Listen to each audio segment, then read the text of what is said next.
ये कहानी है हमारे हीरो यूहव की, जिसने सिर्फ 6 साल की उम्र में ही असुरा गॉड की स्पिरिचुअल आइज को एक्टिवेट कर लिया था।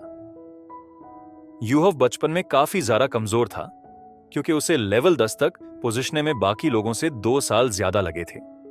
यूहव अपनी इस कमजोरी को कल्टीवेशन की रास्ते में नहीं आने देता, क्योंकि वो काफी ज्यादा मेहनती था और उसकी किस्मत में ही महान बनना लिखा है। यूहव ने अपने सबसे पहले स्पिरिट रिंग ही 1 मिलियन ऑड स्पिरिट बीस्ट की हासिल की थी। ये बात मानना थोड़ी सी मुश्किल है, क्योंकि टैंक्सिंग को भी शुरू में इतनी डिवाइन स्पिरिट रिंग नहीं मिली थी। यूहव की ये रोमांचक स्टोरी उसी दिन से शुरू हुई जब यूहव 6 साल का था और वो कल्टीवेशन के दौरान अपनी स्पिरिट आइज को एक्टिवेट कर लेता। टैंक्सिंग भी गोड रेल्म में यूहव को एक उभरते हुए सितारे की तरह देख रहा था। साथ ही साथ उसे अपनी डोलू कॉन्टिनेंट की काफी जरा फिक्र हो रही थी। जिया वो टैंक्सिंग को परेशान देकर उससे सवाल करते हुए कहती है कि टैंक्सिंग, क्या तुम ठीक तो हो? कहीं तुम्हें दोबारा से डोलू कॉन्टिनेंट की फिक्र तो नहीं हो रही? जिस पर टैंक्सिंग उदासी के साथ बताते हुए कहता है कि यहां सिलेस्टियल रेल्म में बस एक दिन है, मोटर रेल्म के पूरे 1 साल के बराबर है। मैं नीचे जाकर डोलू कॉन्टिनेंट में ज्यादा वॉक गुजरना चाहता था, लेकिन मैं मजबूर हूं। मुझे यहां पर अच्छाई और बुराई को कंट्रोल रखना है, जिसके लिए मुझे यहां सिलेस्टियल रेल्म में ही रहना होगा। पर नीचे की तरफ डोलू कॉन्टिनेंट तेजी के साथ बदल रहा है। आज से 4000 साल पहले सन मून कॉन्टिनेंट ने डोलू कॉन्टिनेंट पर हमला कर दिया था। चूंकि डोलू कॉन्टिनेंट के पास मेरी टैंक लैंड के हिडन वेपन्स हैं, स्कैन, इसका इस्तेमाल करके पहले तो उन लोगों ने खुद को बचा लिया, पर सन मून एम्पायर बाज नहीं आने वाला। वो हर हाल में जीतना चाहता है। पहले यहां सोल लैंड में 2 कॉन्टिनेंट थे, अब वो डिवाइड होकर 4 एम्पायर में बदल चुके हैं। दूसरी तरफ मेरा टैंक लैंड भी 4000 साल के उतार चढ़ाव की वजह से अपनी ताकत खो रहा है। मैंने टैंक लैंड को खुद अपने हाथों से बनाया था। मैं उसे यूं मिटता हुआ नहीं देख सकता। ये मुझे काफी जरा तकलीफ दे रहा है। जियाऊ टैंक सेन से कहती है कि पूरे 10,000 साल गुजर गए। इतना थोड़ा बोध बदलाव तो होना ही था। लेकिन तभी अचानक टैंक सेन को उस उबड़ते हुए सितारे के बारे में याद आता है, जिसके बारे में वो जियाऊ को भी बता रहा था। वो उससे कहता है कि आज के दिन मैंने एक नया उबड़तवा सितारा देखा। मैंने उस लड़की की किस्मत में जानकर देखने की कोशिश की, जहां मैं जहरा कुछ तो देख नहीं पाया, लेकिन मुझे यह जरूर मालूम हो गया कि उसका टैंक लैंड के साथ एक बहुत गहरा ताल्लुक रहने वाला है। टैंकसेन और जियावू की बेटी टैंक वुटोंग भी वही एक दरख्त पर बैठकर यहां अपने पिता की सारी बातें सुन रही थी, जहां वह एक्साइटेड होते हुए कहती है कि डोलू कॉन्टिनेंट यकीनन ये जगह बहुत ही खूबसूरत होगी। इसके बाद सीन शिफ्ट होकर यहां डोलू कॉन्टिनेंट के ड्यूक मैंशन पर आ जाता है, जहां हम यूहा को देखते हैं। वो काफी ज्यादा गुस्से के साथ ड्यूक मैंशन की तरफ देख रहा था, जिसे वहां पर मौजूद गार्ड्स देखकर उस पर गुस्सा करते हुए कहते हैं कि तुम यहां पर नहीं आ सकते हुए। और इन लोगों की बातों से हमें मालूम होता है कि यूहा अपने पिता से बहुत ही नफरत करता है। इवन कि यूहा ने अपना सरनेम चेंज कर अपने पिता का नाम हटाते वहां पर अपनी मादर का नाम लगा लिया था।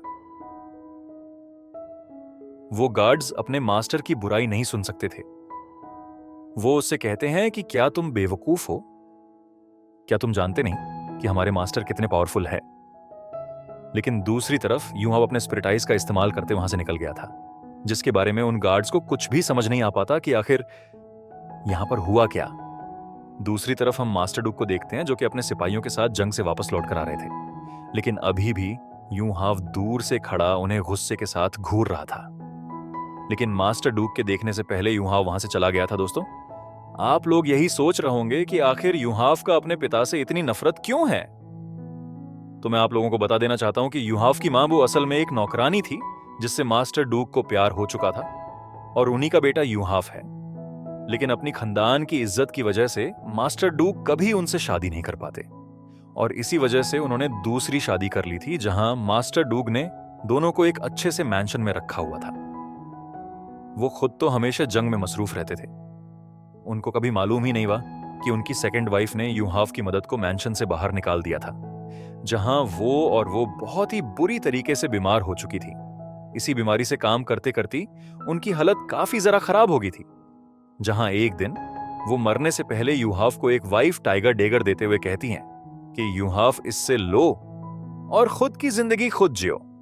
अपनी मां को खोने के बाद यूहाव घुसते के साथ कसम खाता है कि वो एक बहुत ही जरा पावरफुल सोल मास्टर बनकर वापस आएगा ताकि वो अपनी मां के लिए इंसाफ ले सके।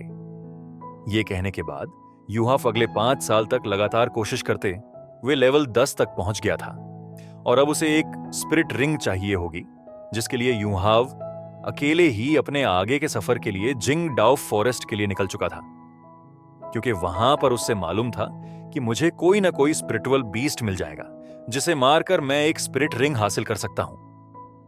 यूहाव स्पिरिचुअल बीस्ट की तलाश में उस जंगल के काफी जरा गहराई में चला गया था, जहां रास्ते में उसे प्यास और भूख लग गई थी। इसलिए यूहाव वहां पास ही मौजूद एक झरने के पास चला गया था, जहां पानी पीने के बाद अब वो कुछ मछलियां पकड़ने का सोचा था। इन मछलियों को पकड़ने के लिए वो एक लकड़ी को अपने व्हाइट टाइगर ब्लेड से शार्प कर रहा था, जहां उसे अपने मां की यूहाव की मां ने उससे कहा था कि मास्टर यूक ही तुम्हारे पिता है, तुम्हें उनकी इज्जत करनी चाहिए। लेकिन दूसरी तरफ यूहाव तो उनसे नफरत करता है।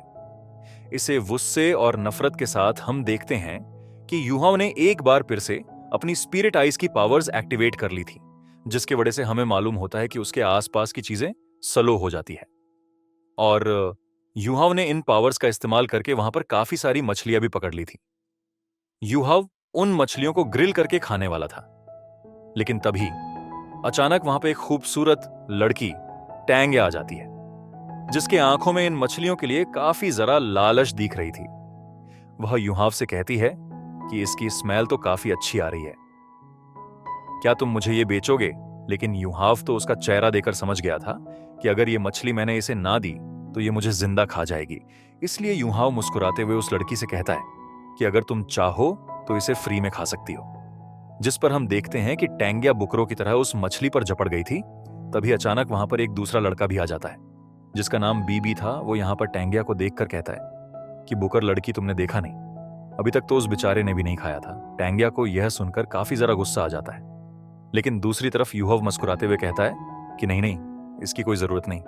साथ ही साथ वो बीबी से भी कहता है कि क्या तुम भी एक खाओगे? बीबी यूहाव की ये बात सुनकर कहता है कि फिर तुम क्या खाओगे? जिस पर यूहाव कहता है कि फिक्र मत करो, मेरे पास और भी मछलियां हैं, मैं उन्हें बारबेक्यू करके खा लूंगा। जिसके बाद हम देखते हैं कि ये तीनों ही एक जगह पर बैठकर ग्रिल मछलियां खाना शुरू कर देते हैं। साथ ही साथ इन्होंने एक दूसरे से खुद का इंट्रोडक्शन भी करवा लिया था टांगिया को। यहां पर यूहाव की ये ग्रिल मछली तो काफी जरा पसंद आती है, उससे तो खुशी से रहा नहीं जाता। कुछ देर के अच्छे टाइम के बाद यूहाव खड़ा होकर इन लोगों को गुड बाय करते हुए कह रहा था कि अब मुझे चलना चाहिए। यूहाव को झिंगड़ाव फॉरेस्ट की तरफ देखकर टांगिया कहती है कि वो तो झिंगड़ाव फॉरेस्ट की तरफ जा रहा है, वहां पर तो खतरनाक सॉल बीस्ट होंगे। जिस पर बीबी कहता है कि मैंने उसकी सॉल पावर महसूस की थी, मुझे यकीन है कि उसे एक सॉल रिंग की जरूरत है। लेकिन साथ ही साथ मैं ये बात भी कह सकता हूं कि वो मुझे काफी जरा कमजोर लगा। वो वहां पर जाकर खुद की लाइफ को खतरे में डाल रहा है।